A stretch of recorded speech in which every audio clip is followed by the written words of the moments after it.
சந்தியா சானி சீரியல்ல இப்போ ஒரு அருமையான எபிசோட் வந்திருக்குன்னே சொல்லலாம். மிஸ் பண்ணாம ஃபுல்லோடையும் கேளுங்க. அதுக்கு முன்னாடி வீடியோ பிடிச்சிருந்துச்சுன்னா லைக் பண்ணி பாருங்க. ரொம்ப பிடிச்சிருந்துச்சுன்னா நம்ம சேனலுக்கு வந்து சப்ஸ்கிரைப் பண்ணி கண்டினியூஸாக ஆதரவு வந்து தாங்க. சிவராமனும் ஜானகி அம்மாவும் வந்து அப்படியே கோயிலில் வந்து வெயிட் பண்ணிட்டு இருக்காங்க. ஒட்டுமொத்த ஃபேமிலியும் வராங்க. ஜானகி என்னம்மா ரகுராம் இங்கே இருக்காங்கன்னு சொல்லி தானம்மா கூப்பிட்டேன். அவன் எங்கம்மா எங்கள் மூஞ்சில் முழிக்க மாட்டேன்னு சொல்லிட்டானாங்கிற மாதிரி பார்வதி வந்து கேட்குறாங்க. வீட்டில் இருக்கிற எல்லாரும் ரமணி பாட்டிலேருந்து எல்லாரும் வந்து அன்பா பாசமாக வந்து ரகுராமை வந்து விசாரிச்சுக்கிட்டு இருக்காங்க. அப்பன்னு பார்த்து அண்ணா வரதான் போகிறாங்க, ஏன் அவசரப்படுறீங்க அப்படின்னு சொல்லும்போது ரகுராம் வந்து கோயில்லேருந்து வந்துக்கிட்டு இருக்காங்க. அப்பா வந்துட்டாங்க அப்படின்னு சொல்லும்போது, என்ன ரகுராம், நீ எடுத்த முடிவு நான் தப்புன்னு சொன்னனால தானே நீ வீட்டை விட்டு போயிட்ட, என்னை மன்னிச்சிருப்பான்னு சொல்லி ரமணி பாட்டி வந்து மன்னிப்பு வந்து கேட்குறாங்க.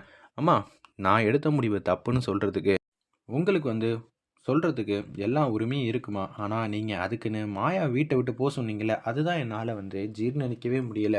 மாயா வந்து நம்ம வீட்டு பொண்ணுமா, என்னோட பொண்ணாக தான் நான் பார்த்துட்டு இருக்கேன். அப்படி இருக்கும்போது மாயாவை வீட்டை விட்டு போக சொல்கிறீங்க, அப்படி இருக்கும்போது என்னால் எப்படிம்மா தாங்க முடியும். சரிப்பா, என்னை மன்னிச்சிருப்பா அப்படின்னு சொல்கிறாங்க. மன்னிப்பு கேட்கறதுக்கெல்லாம் எதுவும் சொல்லம்மா, வாங்க அப்படின்னு சொல்லிட்டு ஒரு ஐயர் வந்து பூஜை பண்ணிட்டு இருக்காங்க. அந்த இடத்துக்கு வந்து ஒட்டுமொத்த ஃபேமிலியும் வந்து போகிறாங்க. சுற்றி இருக்கிற யாருக்குமே வந்து தெரியல ரகுராம தவிர. இதுங்க வந்து தத்து எடுக்கிற ஃபங்க்ஷன் தான் வந்து பூஜைக்கான ஏற்பாடுலாம் பண்ணிகிட்டு இருக்காங்க. என்னங்க திடீர்னு வந்து பூஜையெல்லாம் பண்ணிகிட்டு இருக்கீங்க, எனக்கு என்ன எதுவும் புரியலங்கிற மாதிரி ஜானகிலேருந்து எல்லோரும் கேட்குறப்ப, எல்லாம் நல்ல விஷயம் தான் ஜானகி அப்படின்னு சொல்லும்போது, அது என்ன பூஜைங்கிற மாதிரி ரமணி பாட்டிலேருந்து எல்லோரும் கேட்குறாங்க. சொல்கிறேம்மான்னு சொல்லி பொண்ணோட அப்பா அம்மா யார் இருக்காங்களோ அவங்க வந்து உட்காருங்க அப்படின்னு சொல்லும்போது ரகுராம் வந்து உட்காடுறாங்க. பக்கத்தில் ஜானகி ஒன்று தான் கூப்பிட்றாங்க. ஏங்க என்ன ஃபங்க்ஷன் சொன்னால் தானே வந்து சந்தோஷமாக வந்து உட்கார முடியும், உட்காருன்னு சொன்னோன்னே அந்த இடத்துல வந்து உட்கார்ந்துடுறாங்க நம்ம ஜானகி. எங்களுக்கு எதுவுமே புரியல அப்படின்னு சொல்லி ரமணி பாட்டி வந்து கேட்டோன்னே, மாயாங்கிற பொண்ணை வந்து தத்தெடுக்க போகிறாங்க நம்ம ரகுராமும் ஜானகி அம்மாவும், அதுக்கேற்ற ஃபங்க்ஷன் தான் இது அப்படின்னு சொல்லும்போது ஜானகி, இப்போ உனக்கு சந்தோஷமா, என்னங்க சொல்கிறீங்க, என் தங்கச்சி என்னை விட்டுட்டு போகிறத நினச்சி நான் ரொம்ப வேதனைப்பட்டுட்டு இருந்தேன். என் பொண்ணு வந்து என்ன பண்ண போகிறான்னு, என் பொண்ணுன்னு சொன்னது நான் மாயாவை தான் ஃபீல் பண்ணிகிட்டு இருந்தேன். ஆனால் இப்போ நீங்கள் வந்து என் வயிற்றில் வந்து பாலை வாத்துட்டீங்க, நம்ம பொண்ணாக ஆகிட்டாங்களா, இந்த ஃபங்க்ஷனை வந்து கோலாகலமாக கொண்டாடுறதுக்கு தான் இப்படியெல்லாம் பண்ணுறீங்களா அப்படின்னு சொல்லும்போது வீட்டில் இருக்கிற எல்லாருக்கும் வந்து சந்தோஷமானு கேட்குறாங்க நம்ம ரகுராம். உன் முடிவை யாருப்பா வந்து எதிர்த்து நின்று பேச போகிறா, எங்களுக்கெல்லாம் வந்து ரொம்ப வந்து சந்தோஷந்தாங்கிற மாதிரி ரமணி பாட்டிலேருந்து எல்லோரும் வந்து சொல்லிகிட்டு இருக்காங்க. மாயா நீங்களும் உட்காருங்கன்னு சொன்னோன்னே ரகுராமுக்கும் ஜானகிக்கும் நடுவில் வந்து மாயா வந்து உட்காடுறாங்க. அப்படியே மாலையை வந்து சூப்பராக வந்து போட்டு விட்றாங்க. நம்ம ரகுராமும் ஜானகியும் சேர்ந்து அவங்களோட பொண்ணு மாயாவுக்கு வந்து போட்டு விட்றாங்க. அதே மாதிரி இந்த ஃபங்க்ஷன் வந்து எப்படி எப்படிலாம் செய்யணுமோ அதெல்லாம் செஞ்சு முடிக்கிறாங்க. செஞ்சு முடித்தோன்னே பெரியவங்க காலில் விழுந்து ஆசீர்வாதம் வாங்குங்கன்னு சொன்னோன்னே அப்படியே வந்து ஆசீர்வாதம் வந்து வாங்குறாங்க. நம்ம ஜானகி கிட்ட வந்து மாயா வந்து ஆசீர்வாதம் வாங்குறாங்க. தலையிலலாம் பூவெல்லாம் வச்சு விட்றாங்க. இது மாதிரி தத்தெடுத்ததில் உனக்கு ரொம்ப பிடிச்சிருக்கு தானம்மா அப்படின்னு சொல்லும்போது, நான் இந்த வீட்டை விட்டு போகிறப்ப எங்கே போகிறேன் ஏது போகிறேன்னு எனக்கு ஒரு தெளிவான மைண்டே இல்லை. ஏன்னா அப்படி ஒரு குழப்பமான நிலமையில தான் நான் இருந்தேன். ஆனால் இப்போ ஏன் பொண்ணா நீ எங்கள் வீட்டுக்கு வான்னு சொல்லி உரிமையாக கூப்பிட்றீங்க, இதை விட்டால் எனக்கு என்ன சந்தோஷங்கிற மாதிரி அந்த இடத்துல சூப்பராக வந்து பேசிகிட்டு இருக்காங்க. ஒரு பக்கம் மாயாவோட முடிவை இனிமேட்டு எல்லாரும் கேட்டு தான் ஆகணும், மதித்து தான் ஆகணும். மாயா வந்து முடிவு சொல்கிறதுக்கெலாம் நீ யாருன்னு இனிமேட்லாம் கேட்கக்கூடாது. அதுக்காக தான் இந்த ஃபங்க்ஷன் வந்து சிறப்பாக வந்து செஞ்சேங்கிற மாதிரி ரகுராம் வந்து சந்தோஷமாக வந்து பேசிகிட்டு இருக்காங்க.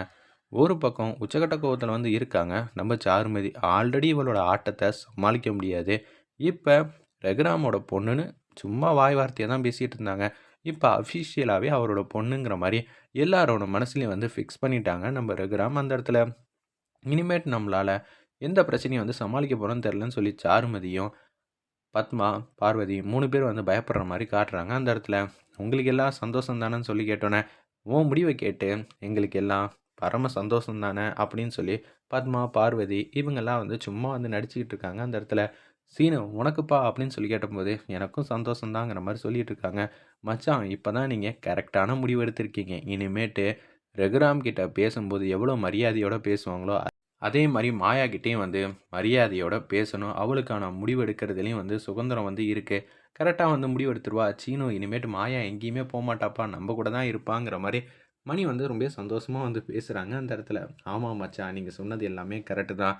மாயாவுக்கு இனிமேட்டு எல்லா உரிமையும் இருக்குது நம்ம வீட்டில். ஏன் எதுக்குன்னு கேட்க முடியாது. மாயா வந்து முடிவை வந்து மாற்றவும், ஏன் இந்த முடிவு எடுக்கிறீங்கன்னு சொல்லி தடுக்கவும் எல்லா உரிமையும் இருக்குது. ஆமாம், அவங்க மட்டும் முடிவை வந்து தடுக்கலாமா, நம்மலாம் தடுக்கக்கூடாதாங்கிற மாதிரி பத்மாவும் பார்வதியும் வந்து கேவலமாக வந்து யோசிக்கிற மாதிரி காட்டுறாங்க அந்த இடத்துல.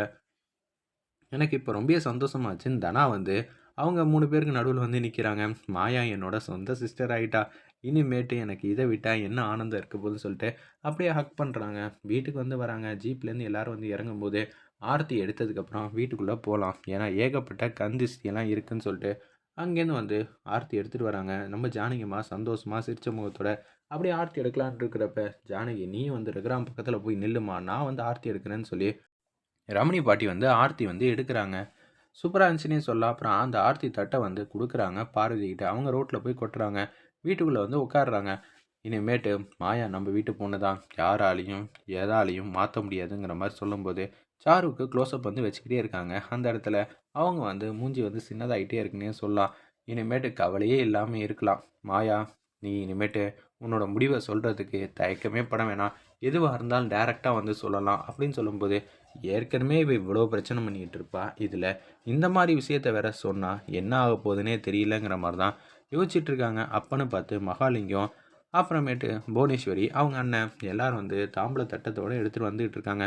நாங்கள் உள்ளே வரலாமா அப்படின்னு சொல்லி கேட்டோன்னே, வாங்க அப்படின்னு சொல்லி ரகுராம் வந்து கூப்பிடுறாங்க. என்ன சம்மந்தி இப்படிலாம் கேட்டுக்கிட்டு இருக்கீங்க? இல்லை வரப்பயே வரலாமான்னு கேட்டுட்டா அதுக்கப்புறம் எந்த பிரச்சனையும் இருக்காதுல்ல அப்படின்னு சொல்லி மகாலிங்கம் வந்து சொல்கிறாங்க. ஏன் என்னாச்சு? போன வாட்டி வந்தப்ப நான் தான்ப்பா இவங்கள எல்லாரையும் வந்து வெளியில் போக சொல்லிட்டேன். உன் முடிவை வந்து இவங்க ஏற்றுக்கலல்ல, அதனால தான் அப்படின்னு சொல்கிறாங்க. தயவு செஞ்சு உள்ளே வாங்கன்னு சொன்னேன்னா அப்படியே வந்து சபையில் வந்து எல்லாருக்கும் அந்த மரியாதை கொடுத்து உட்கார வைக்கிறாங்க. அதான் எல்லா பிரச்சனையும் தீர்ந்து போச்சு. திருப்பி நீங்கள் வந்துட்டீங்க. எந்த பிரச்சனையும் இல்லை. அதனால தான் இந்த விஷயத்த வந்து பேசி ஒரு நல்ல முடிவுக்கு வரலான்னு தான் நாங்கள் வந்து யோசிக்கிறோம். நீங்கள் என்ன முடிவு எடுத்திருக்கீங்கன்னு சொல்லி புவனேஸ்வரி அண்ணன் வந்து கேட்டோன்னே, நான் என் முடிவில் வந்து தெளிவாக தான் இருக்கேன். என்ன இப்படி தர்ம சங்கடமான சுச்சுவேஷனில் நிப்பாட்டினீங்கன்னா நாங்கள் என்ன சொல்கிறது? என் ஊருக்குள்ளே 4, 5 பேர் வந்து எங்களை பற்றி ஏதாவது யோசிப்பாங்களா? இவ்வளோ பெரிய கோடீஸ்வரராக இருந்தோம். சீரியஸ் எண்ணம்லாம் உனக்கு எதுவுமே வராமல் போயிடுச்சுங்கிற மாதிரி பேசுவாங்களே. நம்ம நல்லது பேசும்போது, நல்லது செய்யும்போது 4, 5 பேர் தடுப்பாங்க, கேலியா சிரிப்பாங்க. அதுக்குன்னு அதை செய்யாமல் விட்டுறக்கூடாது. நம்மளை பார்த்து 400 பேர் மாறினாங்கன்னா ரொம்ப நல்லது தானே. அப்புறம் 400 பேர் பார்த்து 4000 பேர் வந்து மாறுவாங்கங்கிற மாதிரி சூப்பராக வந்து பேசுகிறாங்க. சரிங்க, நீங்கள் இவ்வளோ தூரம் சொல்லிட்டீங்க. அதுக்கப்புறம் என்ன இருக்குது? எங்கள் முடிவை வந்து நாங்கள் மாற்றிக்கணும்னு சொல்லி புவனேஸ்வரி அண்ணன் வந்து பேசி சம்மதம் வந்து சொல்லிடுறாங்க. நீங்கள் சம்மந்தி, ஆமாம் 2 பேர் இருக்கீங்க. ஊரோட பெரிய தலைக்கட்டு. நீங்களே வந்து உங்கள் முடிவை வந்து மாற்றிக்கும்போது நான் என்னத்த சொல்கிறது? என் பொண்ணுக்காக வந்து நிறையா செய்யணும்னு ஆசைப்பட்டேன். சரி விடுங்க பார்த்துக்கலாம். நமக்கு சொத்தை விட சொந்தம் தான் முக்கியம். நம்ம எல்லாம் வந்து பலமானவங்க. ஒரே மாதிரி தான் முடிவு எடுத்தோன்னே எல்லாரும் பேசட்டுங்கிற மாதிரி அந்த இடத்துல வந்து மகாலிங்கமும் வந்து விட்டு கொடுக்குற மாதிரி நடிக்கிறாங்க. அந்த இடத்துல நம்ம மகாலிங்கம், சாருமதியிலேருந்து எல்லாரும், அப்போனா நான் கொடுக்குற சீதனத்தை வாங்கிக்க தயாராக இருக்கீங்களா? அதை ஏற்றுக்கலான்னு எப்பயோ முடிவு பண்ணிட்டோம். வாங்க அப்படின்னு சொல்லும்போது, நம்ம தனத்துக்கு நான் என்ன கொடுக்க போகிறேன்னு பாருங்களேன் அப்படின்னு சொல்லிட்டு அந்த கோப்பை மெடல்லாம் ஜெயிச்சாங்களே அது எல்லாத்தையும் வந்து சீராக வந்து கொடுக்குறாங்க. நம்ம ரகுராம் வேறு லெவலில் இருந்துச்சுன்னே சொல்லலாம். மிஸ் பண்ணாமல் பாருங்கள்.